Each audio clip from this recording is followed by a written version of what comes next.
Om Sam Saraswati Namaha. We have a very interesting subject that we're discussing. And I'd like to remind you that Mahishasura, the great ego, won the boon that only the Divine Mother, the divine energy of the entire universe, will be able to slay him. Now, we can't do it.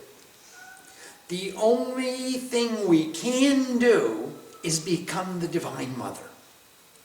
And that's just what's happening in chapter 2. And if you remember from in verse number 14, from the light that had come from the source of the bliss to existence. Everyone go deeply inside and find the source of bliss to existence. And that became her face. And from the power that controls her hair, and from the consciousness that pervades all her arms, and from the light of devotion her breast, and from the rule of the pure her midsection, and from the light of the Lord of equilibrium come her legs and her thighs, and from the light of the earth came her buttocks and hips, and from the light of the creative capacity her feet, and from the light of radiance her toes, and from the finders of the wealth her fingers, and from the guardian of the treasure her nose. Become her. That's the only way that we can take the energy away from the great ego and give it to the gods, is to remind ourselves that we are the murti, the embodiment, the image of divinity. All the Shakti of the universe is inside. And all the manifestations of that energy we forget. What do I need with a little ego me when I am the mother of the universe? What will I do? Of what value is that little ego? How much importance can I place upon the attachments of the ego? And then we're going to decorate her with all the ornaments and with all the accoutrements and with all the weapons and with all the accessories that the gods have. In that same way they decorate the Mother of the universe. And the earth rocked and the mountain shook, and the gods were extremely pleased and joyfully cried out, Jai Ma! And with great satisfaction, the wise people, that's boys and girls, the wise people praised the image of their worship, bowing with devotion. And now here we are on page 153. On page 154, verse number 35. Now, seeing the three worlds in such a commotion, the army of thoughts adorned their armor, took up their weapons, stood together, and the great ego in excessive anger exclaimed, "Ah, what is this?" Now, here I was, Mr. Great Ego, acting and interacting in this world of objects and relationships, and I've got all these different items of my agenda, and I've got these great attachments, and suddenly I feel those attachments slipping away from me, and I am becoming the embodiment of the Divine Mother. Ah, what is this? Who do you think you are taking over? This is my domain. I am the king. I am the great ego. And by necessity, I'm the great egotist. Because look at all of my domain. Look at how important I am. And so I'm going to send my armies of Asuras to attack your divinity. And then along with all the thoughts that assembled ready to attack, he ran towards that ultimate sound and saw the goddess illuminating the three worlds. And the ego sees that the goddess has taken over all of being. Her feet stood upon the earth and her crown touched the furthest reaches of the atmosphere. The twang of her bowstring sent fear through the 7 regions of hell. All the regions, there are 7 regions of heaven, Burbu, Asma, Maham, Janaham, Tapa. There are 7 regions of hell, Atal, Patal, Talital, Talatal. I don't know them all. I haven't been there in so long that I forgot them all. And the 1,000 arms of this goddess covered all the directions. Oh, we portray her with 18 arms, but actually she's got 1,000 arms. And then began the battle between the goddess and the thoughts. We sat down and said the god is predominant, and then all the generals and the armies of the great ego came to attack that goddess, rain upon her a shower of arrows and weapons, and hey, get this divinity out of here, it's time to go party. Let's go celebrate. I am the Lord of the three worlds. This me is me. Let's go play. And many kinds of weapons illuminated the entire atmosphere in flight. And a very powerful general of the great ego, devoid of clear understanding, rose to do battle. I don't know what's going on here. What's all this talk about divinity? Let's go to the kitchen and talk about gurus. Why are you talking about sadhana? Why are you talking about spirituality? Let's talk about things that we can quantify, not the qualities of the intensity of your devotion. What kind of talk is that? I don't understand this. Fickleness waged battle with his 4 divisions of horses, elephants, chariots, and infantry. He had the Chaturang Sena. He had the 4 divisions of a modern day ancient history army, where he had horses, cavalry, and elephants, chariots, and infantry of great strength. Haughtiness joined in the fray with 60,000 chariots. Who are you to tell me? I am me. Why would you even deign it advisable for you to instruct me? With hundreds of thousands, the great deceiver, with his army of 10 million foot soldiers, want of resolution. A great thought came to the battle. Want of resolution said, well, let's dig over there, let's dig over here, let's dig over. We'll make many shallow wells. Why make a commitment? Why stay in one spot and dig deep? Let's just go on the surface. It's so much easier. Who knows, when you get down a little bit deeper, you might have to use a pickaxe. You might have to actually work up a sweat. It's too hard. Let's dig, man. It's the guru's fault. If I didn't make a commitment, it's the guru's fault. Let's just change the guru rather than change the... I'm not going to change me. I'm haughty. I'm the great deceiver. Look at all my spirituality. Well, look at how big my tilak is. I must be spiritual. Look at me. I've got orange cloth and a big tilak. I can deceive them all. I'll fool them all. They'll look at me and they'll say, oh, that Swami is really a Swami. Look at his golden Rudrakshamala. He's got gold around every Rudraksha. He must be a Mahatma. He must be a great renunciate. The great deceiver. Want of resolution. with 10 million foot soldiers. It was 6 million soldiers' memories under the battlefield. Oh, look at that. Why did I do that? What happened there? Oh my goodness. What kind, how did that come about in my life? Look at the story of me. I'm in every scene of my movie. What a great director I must be. Have such a wonderful movie. And with thousands of elephants and horses wandering to and fro.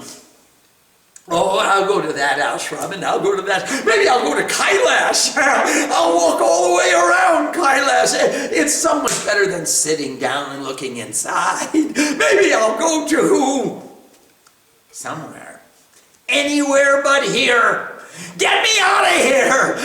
If I'm here, I gotta watch my movies, and I don't want to see my memories. Hypocrisy joined in the fighting with 5,000 million chariots assembled. Count them. 5,000 million is the hypocrite. It's fine. Why don't you give me a throne and you guys all sit on the floor? I want to show you how humble I am. I'm going to teach you. You should do sadhana. You should do it this way. And moreover, tens of thousands of great thoughts on elephants and horses, wandering to and fro, fought on in that battle with his chariots racing about. Maybe it's better in Colorado. I should go there. I should go someplace else. I'm going to wander around a little bit before I make roots. And others too continued to fight. Their chariots and elephants kept coming. And the great thoughts fought and fought in that battle with the goddess. Uncountable thousands of warriors and chariots, horses and elephants accumulated there.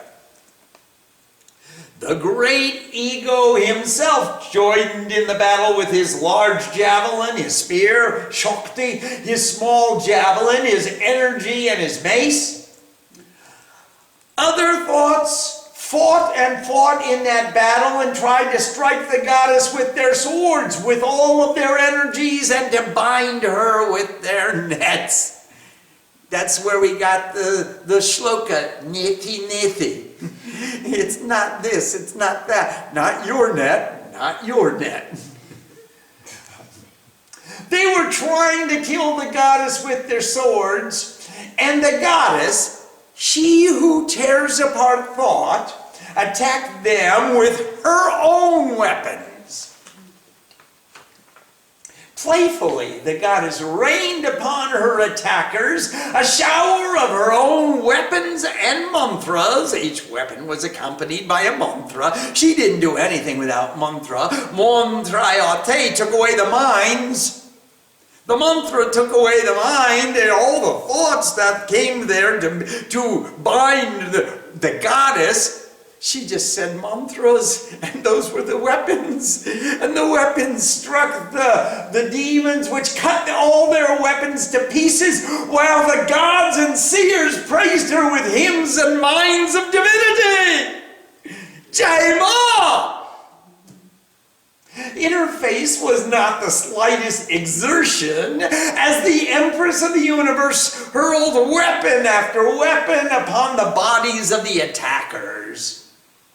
And the lion of the goddess, that Dharma, shaking its mane in rage, strolled through that army of thoughts like a forest conflagration. Just like a wildfire races through the forest, the lion just went through the forest of thoughts and said, okay, who's going to mess with Dharma? Each expiration of the breath of the Mother of the Universe manifested there as her army, as she did the pranayam, and the sadhus remembered the goddess with minds of piety and divinity and intense resolve, inhaling the mantra, exhaling the mantra. That became her army, defeating all the thoughts. No thought could stand in front of that kind of pranayam. Numbering in hundreds and thousands, fighting in the battle with the axe, the javelin, the sword, and the spear. The goddess and her immense energy destroyed the numbers of thoughts while beating on the drum and sounding the conch. Playing cymbals and swinging the club and the trident and raining energy in that festival of battle. The festival of battle is the Chandi.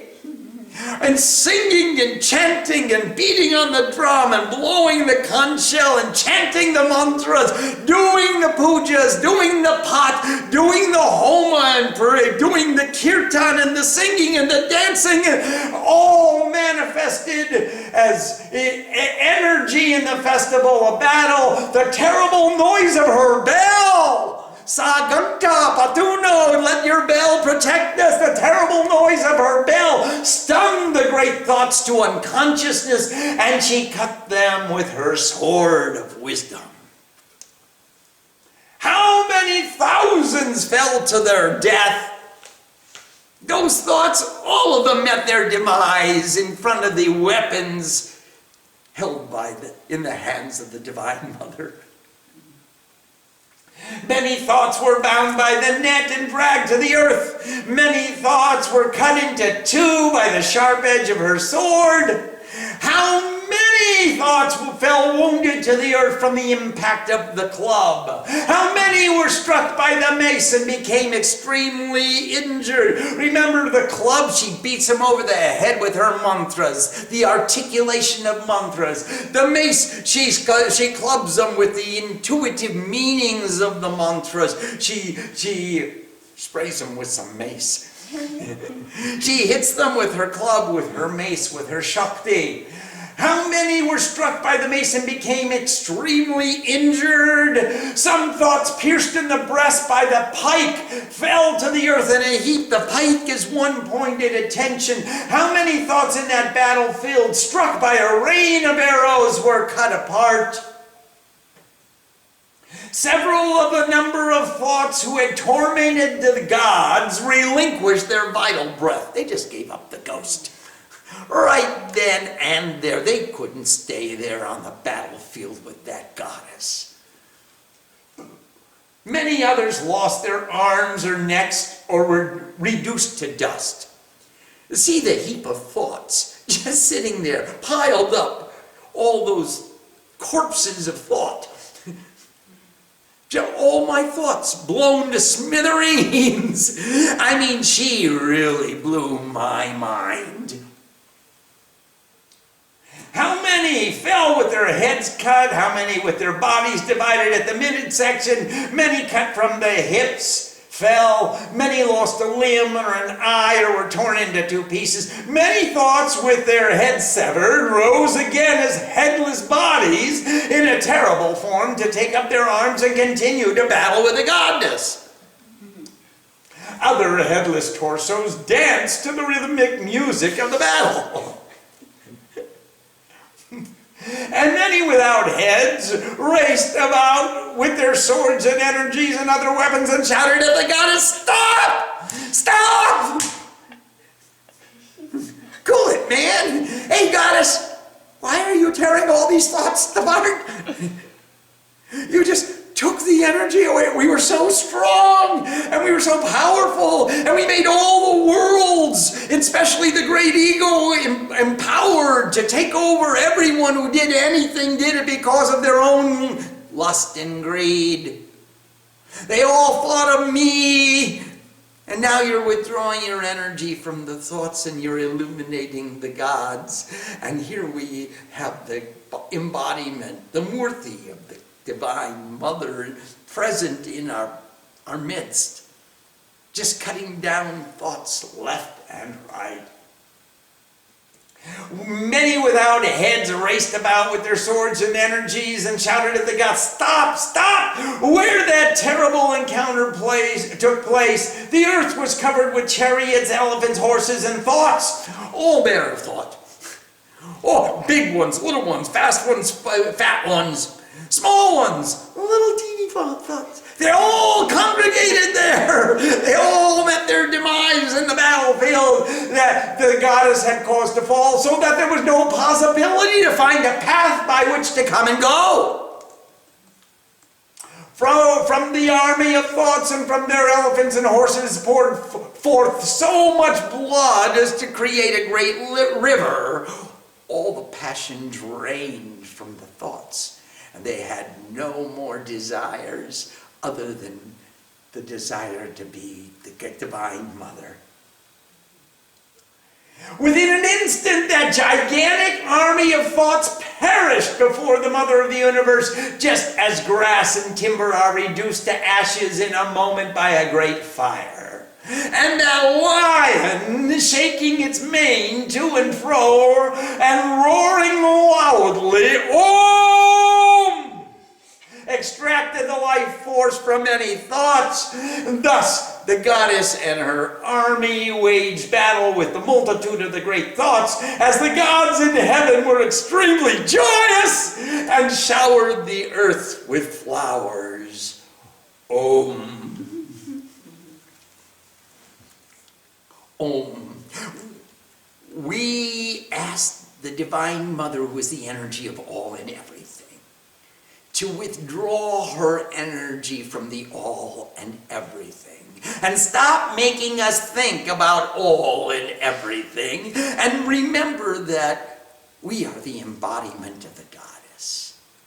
And first we made puja, and we made with flowers a graphic representation of the map by which we moved our awareness into the presence of the Divine Mother, and we worshipped her outside, and then we established Pran Pratishtha, and we invited her inside, and then we started to read the Chandi. We put on her face, and we put on her arms, we put on her eyes, we put on her ears, we put on her toes, and we put on her nose, until we became the embodiment of the Divine Mother.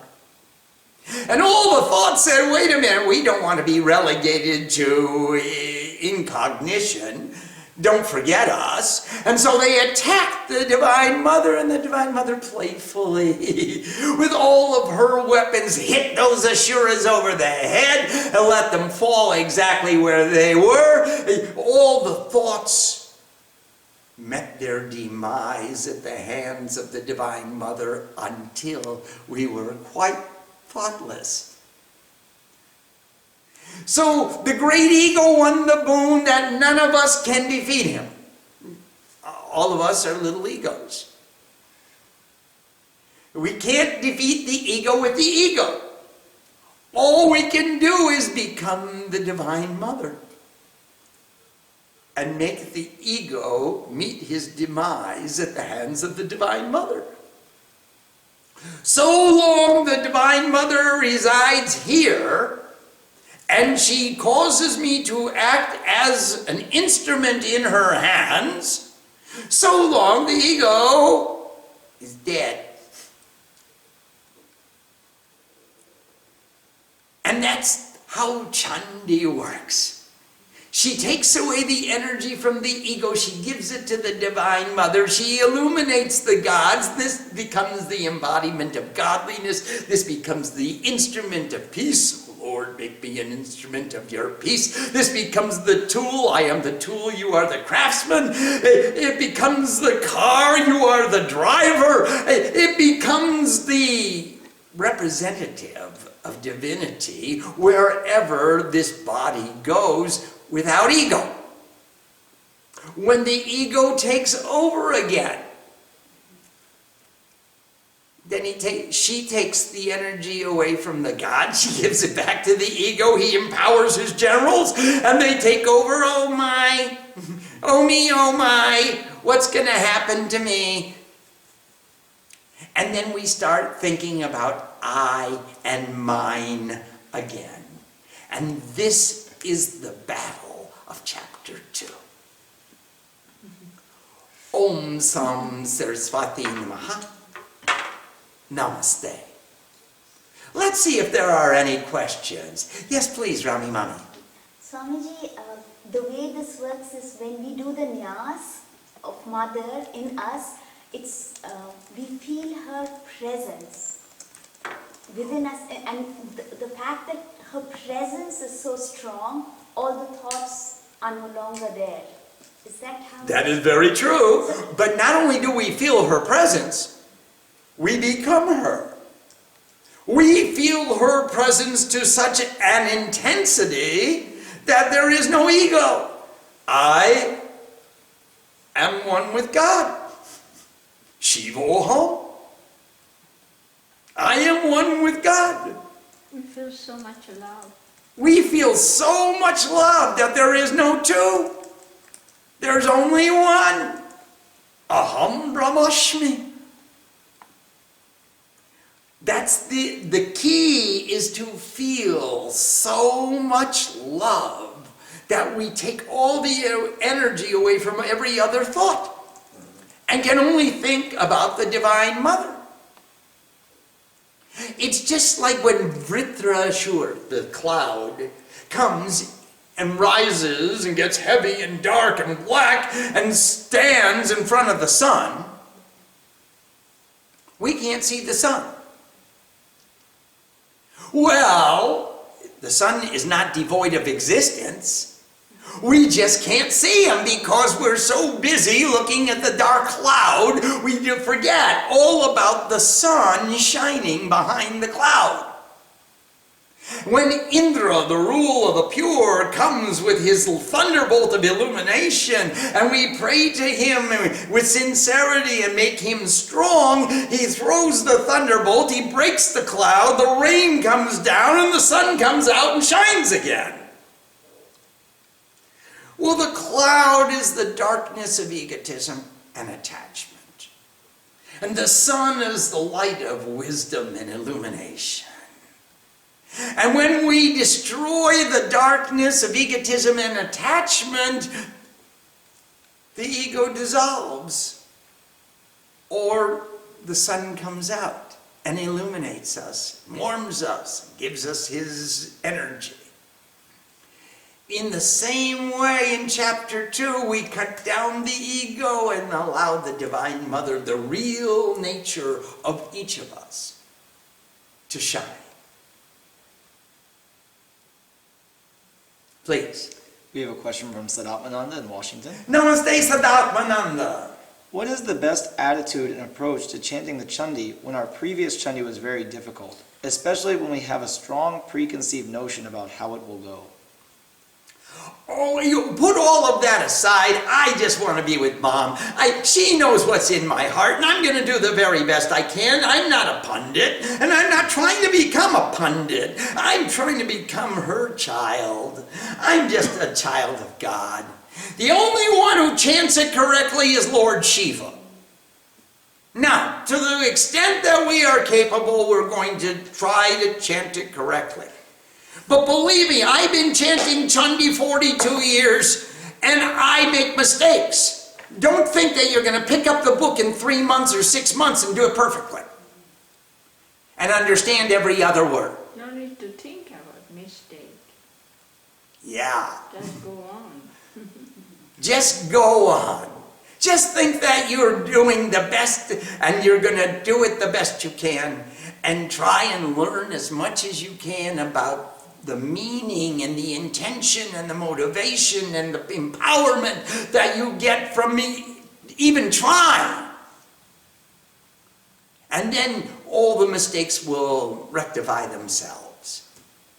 We have a question from Nanda in San Jose. Namaste, Nandama. Namaste. Based on the description of chapter 2, is the goddess then nothing but all of our collective light? She is all of our collective light, individually and collectively. When we sit alone, we are taking all the gods within us and putting forth our lights into one light of radiant splendor. And when we sit with a group, we are taking all of our lights and putting them into the light, which is the communal fire, the communal light. So when we all sit around the Havenkund and we watch the fire rise and illuminate us all, it is the collective lights of the devotion and the attention and the intention and the motivation of each and every one of us. So it's the collective light individually and collectively. We are worshiping as a community, me, myself, and I. And we're worshiping as a community Nanda and Srima and Shivani and Rami Mami. And Advaita and Pranavananda and Gautam Baba and Prativa. And all the gods and goddesses will come together and put forth their lights, and we will make one light of radiant splendor, and that will take on a female form, and it will become the embodiment of Shrima. Yes, please. We have a question from Ryan in San Jose. Namaste, Ryan Baba. Namaste.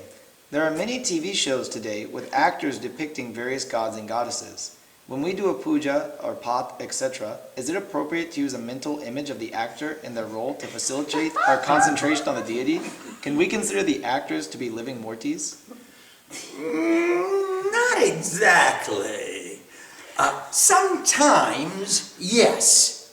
But generally, many of the Bollywood depictions of the Hindu scriptures are not exactly accurate. Sometimes they enhance the story a little bit.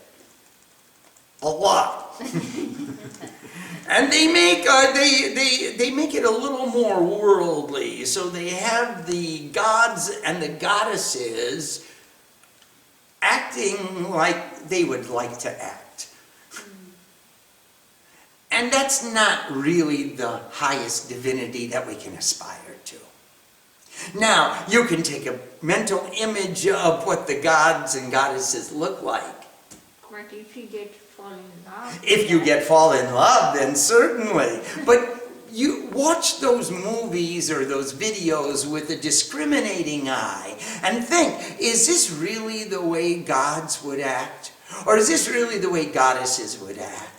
You know, I've seen many of those serials, and many of them give us a lot of good information and a lot of good ideas and inspiration.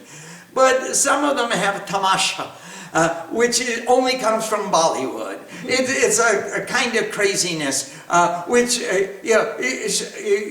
you won't have a maternal spat between Parvati and Shiva.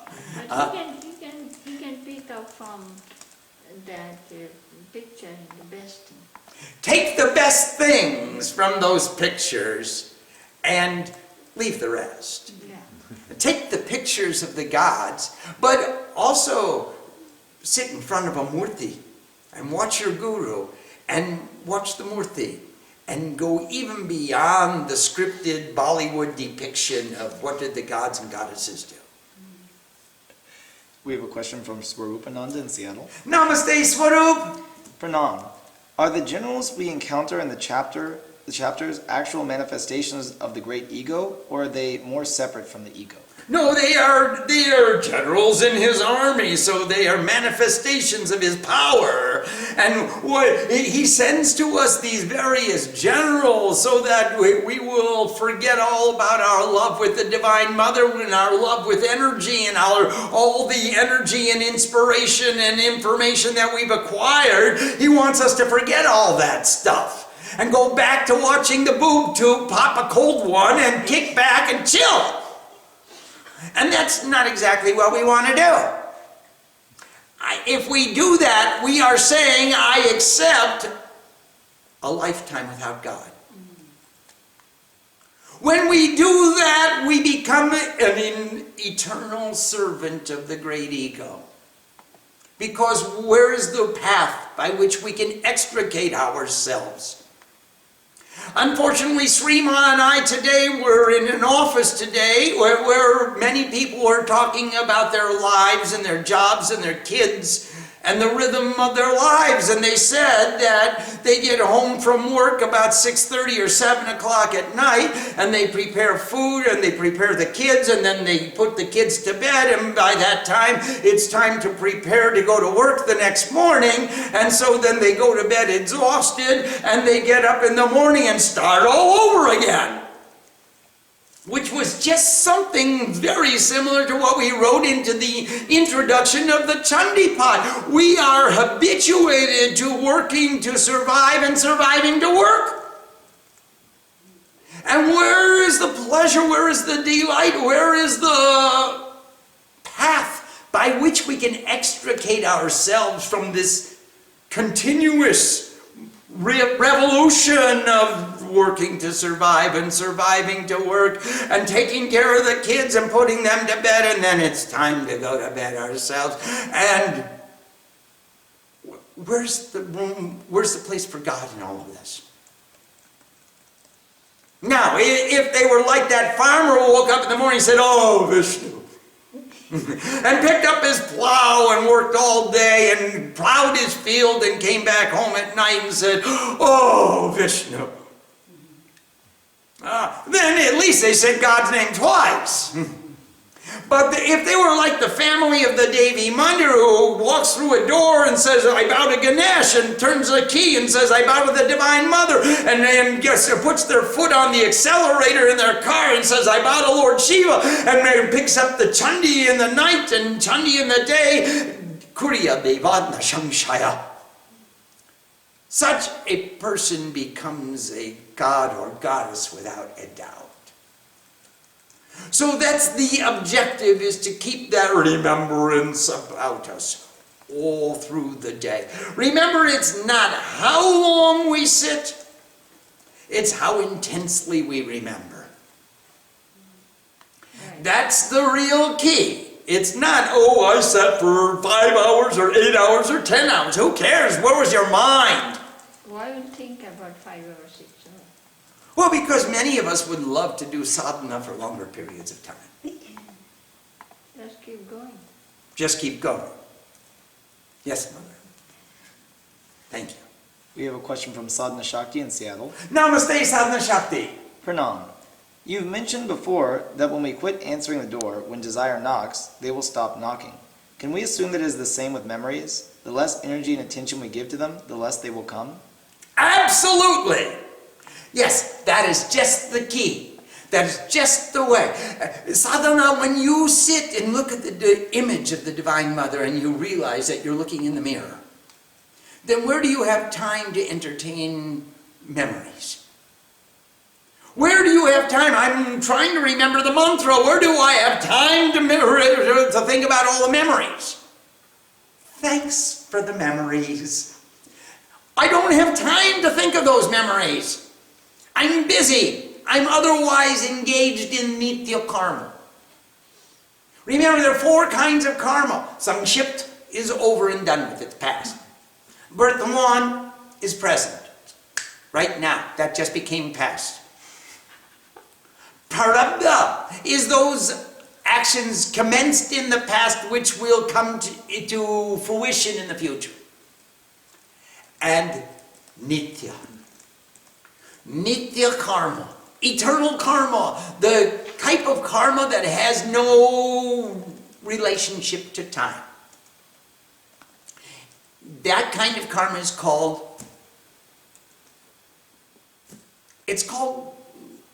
Siddhantachara. Behavior in accordance with the scriptures.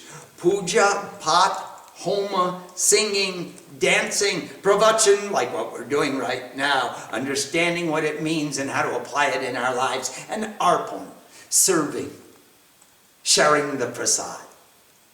Those 7 kinds of behaviors give you nitya karma, and that's eternal karma. And when the past knocks on the door, if we are submerged in eternal karma, then there's no one available to answer the door.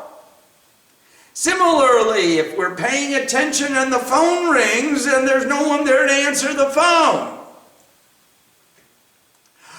And also, if we're submerged in nitya karma, we're remembering the mantra, we're doing the pranayama, we're sitting in the asana, then when memories knock on the door, there's no one home to pay attention to them. Sorry, Mr. Memory, go away. I'm otherwise engaged. I'm busy right now. Don't bug me. Yeah. Yeah, come another time. We have a question from Julia. Namaste, Julia Ma. Namaste.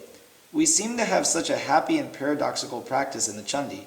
Here we are in the chapters of battles and actions in seeming commotion, but in the midst of this graphic chanting, digging deeply into divine peace. Isn't this a strange and hilarious practice in comparison to so many current sitting meditation practices? Well, I don't know. We do this sitting down. So, you can take it any way you get it. You can take it sitting down, you can take it standing up, you can take it walking or talking or shouting, Jai Ma! It's all part of the Chandi. And there is a dichotomy here. Our objective is to find the unity in the diversity. Our objective is to find the peace in the midst of the chaos. Our objective is to find the center in the middle of all of this duality. The amazing thing happened to me. I was with my guru walking across the Himalayas for 3 years. We had a sankalpa not to sleep under a roof. The closest we came to under a roof was the portico of a temple. We slept on the verandas. Otherwise, we slept under the trees or under the open sky. And we chanted the Chandi. And we sat around a fire and we cooked 1 meal a day. And then we would eat and sleep and get up and chant some more. And when we got down, when we completed our sankalpa, we came down from the mountains and we went to civilization. And we got on a train. And we rode on the train, as sadhus do in the luggage compartments in 3rd class. And we got down from the train in Howrah Station. And that's the busiest rail terminus in all of Central Asia. And dirty.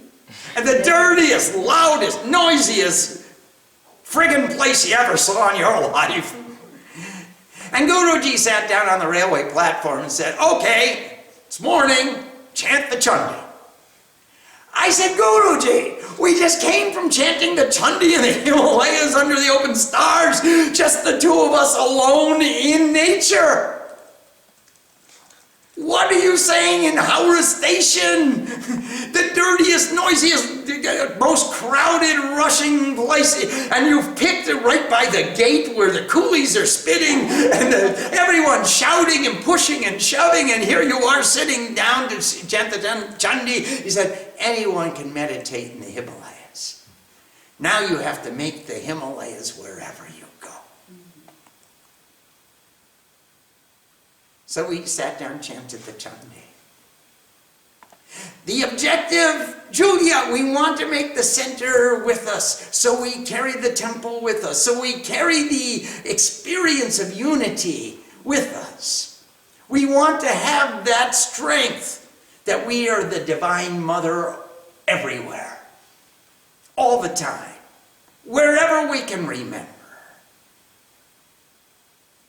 We have a question from Ambika. Namaste, Ambika Ma. Namaste. If the light from all the gods and goddesses has come together to create the Divine Mother, then this means all the gods and goddesses are contained within her. So when we do a puja or a meditation on a picture, can we use a picture of Sri Ma? Wouldn't that contain all that is divine? Why do we need so many different murtis, pictures, lingams, etc.? You don't. You don't need any of them. All you need is one picture of Sri Ma. You're absolutely right. That will bring you to the greatest fulfillment. But if you're chanchal, if you're not capable of focusing on the one picture for one long time and do your one puja to the one deity, or the one representative of all the deities, then put many representatives. Now, if you can say Om again and again and again and again, you have no need for all the other mantras. All the other mantras are contained within Om. But if you ever forget, which some of us have a tendency to do from time to time, if you forget that one mantra, then go to the next mantra.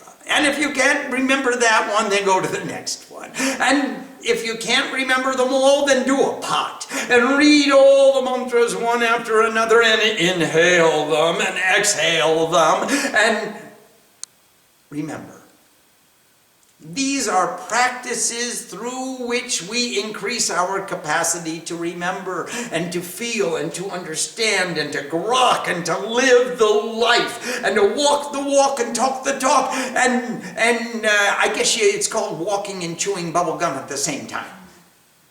Everything has to make pure love.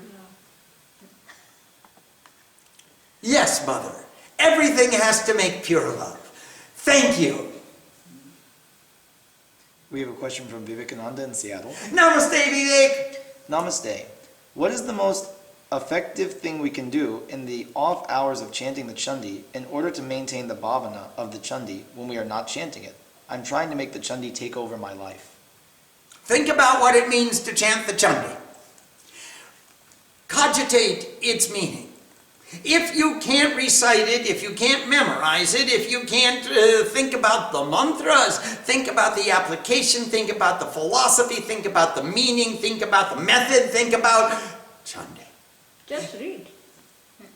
Well, if you can't read it, I mean, say he's driving the car or he's programming his computer or he's fixing somebody's widget or widget, then while your mind has an opportunity, whenever your mind has an opportunity, turn to your Shakti and say to her, you are my Chandi. Thank you for the privilege of letting me serve you by doing what I do. Thank you for being the energy that takes away all of my thoughts. Let's see how you manifest in my life. Let's see how we work together so that we can both remember that we are embodiments of divinity all the time. That's what the partnership is about. If you're not with your partner, then turn to yourself and say, Self, how do I manifest Chandi's philosophy in my life?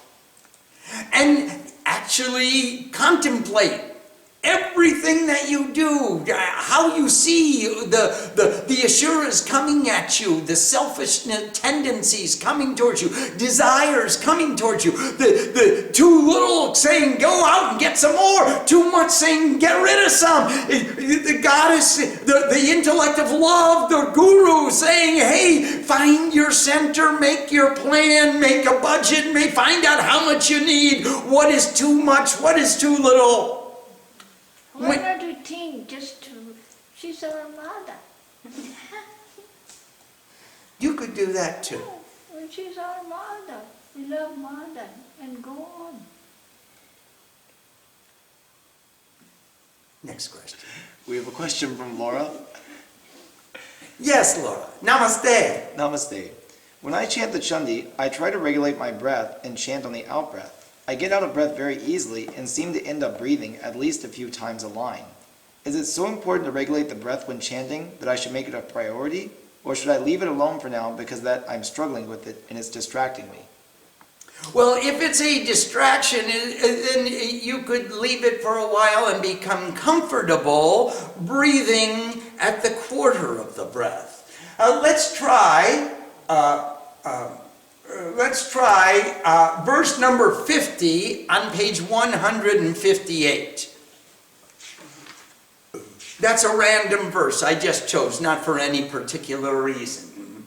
And it says, Lilaiva prachicheda nija shastrastra varshini adayastana devi stuyamala sirashibhi. Now remember, Chandi, for the most part, is written in Anushtup Chando. There are 32 syllables to the verse. There's 16 syllables to a line. There's 8 syllables to a quarter. You could take a breath after every 8 syllables and still be doing pranayama. Let's do the next verse together. Mumocha sura dehesyu sastranya strani cheshwari sopi gurudo dutasato devya bahana kesari. And if you just sing the Chandi, it will become known for you. There are 4 kinds of pots, 4 kinds of recitations, 4 kinds of rhythms that we use. One is called a bhakti pot, what we're doing right now. For our own devotion, we're trying to pronounce every syllable in every line and trying to understand the meaning. After we do the bhakti pot, there's a shakti pot, where we try to do 1 line or 1 verse in every breath, and we try to grok the bhavana and the intensity and the meaning and the meter. For example, in verse 50, Lilagi Baprachicheda Nija Shastra Varshini Anayasta Dana Devi Stuyamana Surashivi. And then there's a pranayama pot, where we inhale 1 mantra and then exhale the verse. And then we inhale the same mantra, and that becomes the mool mantra of the Chandi. I use the Navarna mantra. Lilagi Baprachicheda Nija Shastra Shabarshini Anayasta Nanadevi Stuyamana Surashibi. Umochathur Dehishu Shastranja Strani Teswari Sopi Grudo Dutasato Divya Bahana Kesari. And so I have a regularity of breath, and every inhalation will give me as much oxygen as I need in order to exhale as many verses as I choose in my rhythm of chanting.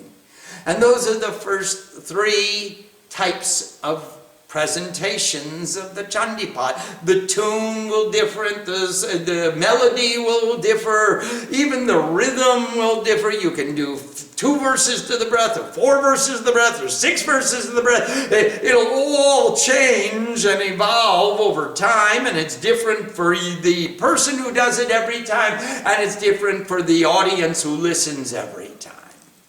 But the consistent factor is there are these 3 modes of pronunciation. There's a 4th mode called Jivanang, and I don't think we need to go into that right now. We can discuss Jivanang in another class. That'll take some time. So, the first thing you should do is learn how to pronounce each of the words and try to chant words. So we'll use a bhakti pot and breathe at the quarter of every verse. Lilahi Vaprachicheda Nija Shastra Chabarshini Anayasta Nadadevi Stuyamana Turashibi. Try doing that for a while, and it'll become easier for you to pay attention to your breath. We have a question from Nanda in San Jose. Namaste, Nandama. Dear Swamiji, if we are all embodiments of the Divine Mother, can we have our own pictures on the altar to remind ourselves that we are forms of the Goddess? No. No, you can't. If you do that, there's too great a tendency to think of that picture as Nanda and not as the Divine Mother. And then you become worshiping the great ego. that picture? And wasn't I smiling correctly? And was I looking down? And did I blink? And and all the other crazy, stupid thoughts that the ego wants to superimpose upon my picture? No. But in Kali's hand, there's a picture of the head of the ego, which he cut down, and as long as he holds that head, that's a cool place to be. I have no objection to that. You could put your head in the hands of Kali, but certainly don't put yourself as along with all the other gods and goddesses and say, oh, look at, I made it to the altar. I've become a goddess now. There's too great a tendency to invoke the ego and make the ego stronger. Look at me in heaven. I've got the prize for humility. Aren't I the most humble of all the devotees? Look at my picture on the altar along with Durga and Kali and Saraswati. No! Don't do it! Playing game. We have a question from Swarupananda. Namaste, Swarupananda. When we inhale the mantra, should we whisper it to ourselves as you just did, or should we recite it inside? Recite it outside, whisper it to yourself as I just did until you know that you are inhaling the same amount of oxygen. You are inhaling the length of a mantra every time. And once you know that, it gets quieter and it gets quieter and it gets quieter until it just becomes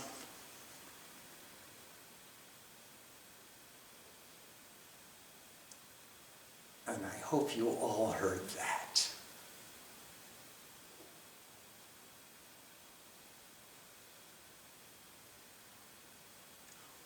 Om Sam Saraswati Namaha. Namaste.